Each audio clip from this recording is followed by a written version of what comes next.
Welcome to the Slop Temple. We pray this video helps.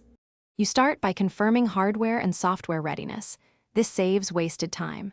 Run the PC health check and verify TPM2, 0 plus secure boot. Next, backup critical files to an external disk or cloud so you can recover if needed.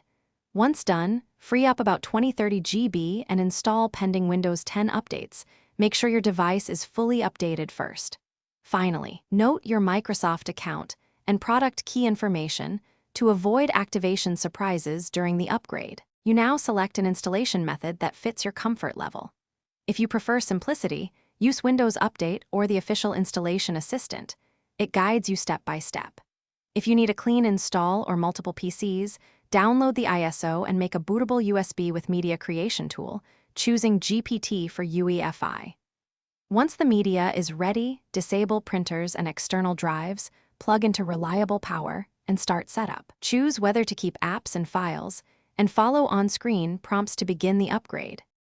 You complete the upgrade by signing into your account and checking activation, then immediately run Windows Update to fetch drivers and firmware updates.